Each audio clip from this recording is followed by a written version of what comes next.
Thank you so much, Alfredo, for the real terrific, wonderful, warm introduction and really setting up the issue of tax cuts and why they're really critical in the United States. And I want to also thank JCN for getting small businesses' voices heard across the country and bringing this issue really to light to the politicians. Absolutely critical for the success of every small business out there in middle class America. My name is Joseph Semprevivo, and I'm CEO and president of Joseph's Light Cookies. I'm part of the 90% economy of small business owners. To kind of give you a little story about how my company got started, I was diagnosed with diabetes at the age of 9. And my parents were restaurateurs, so every day I was at the restaurant with them. They decided after 30 years of work that they were going to go out and take a vacation. They went to San Diego for a week. Unfortunately, when we returned, the restaurant was empty. The manager for our restaurant emptied the whole building, increased their purchasing supplies, like lobster, steak, etc., and sold it off at a discount. So when we showed up, my parents were heartbroken, but they didn't give up. I mean, they worked for 18 more months trying to save the business, and they couldn't. They wound up filing bankruptcy.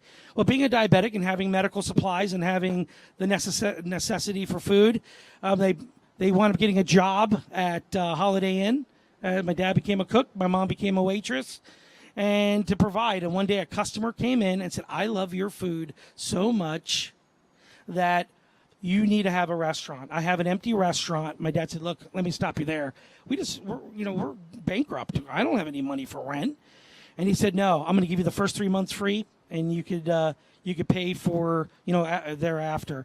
So my dad opened up a restaurant. He goes, "I want to be different though. I want to offer an ice cream." So every day I went in.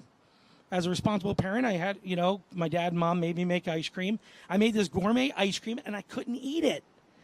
So I said to my parents, I have to make a sugar-free ice cream. I'm a diabetic. I want to be able to enjoy it. So one day, I run out. My face is pink with strawberry ice cream. And my mom starts screaming, "What are you doing? You just ate ice cream. You're going to die." I said, "No, Ma, I made a sugar-free ice cream." And we wound up putting it in pints and bringing it to the store. Now, the cool thing is I'm 12 years old, and I had my very first chauffeur, my dad, because I didn't have a license. So he drove me around this little frozen freezer van to 197 different stores that we opened up. I went on every sales call, opened up 197 stores to sell this ice cream. I did this for 3 years. And at the end, what happened? You got a call. The freezer broke in the grocery store. And 1,000 pints were destroyed. We had to throw away. So here's this little elementary school kid going back after school at 3:30 and making ice cream again. Made another 800 pints and brought it to the store the next day. Freezers broke again. Got a call. Threw it away.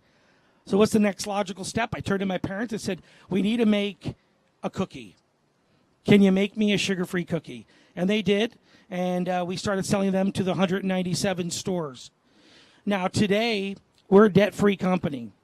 Everybody has this perception that in order to start a business, you got a big bank account, come from a rich family. That's not the case. We're just a typical American small business, struggling every day to survive, starting a business out of bankruptcy.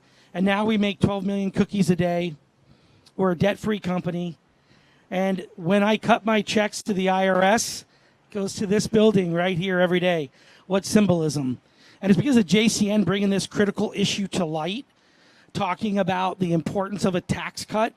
What am I going to do with my money? Well, I'll tell you, Linda, who's worked on my assembly line for 27 years, who has full benefits, because we can't afford to lose her. She's too valuable, and it would cost us $60,000 to retrain her. We're going to give her a raise. Linda gets a raise. Our other team members get a raise. We do multilingual language packaging, and we sell it internationally. So we get to expand new markets. We take that money and get to invest it back in the company. This is a middle-class issue. This is a critical issue. It saves American jobs and saves the middle class. And when you look at the state of Florida gets it. They passed, my legislature passed $180 million in tax cuts. And what happened? GDP improved. And that's what we need. That's a great thing.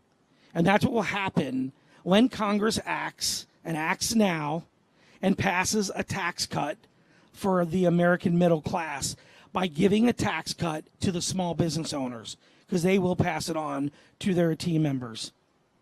So I implore, and I thank also Donald Trump, President Trump, for being pro-small business and pushing this issue.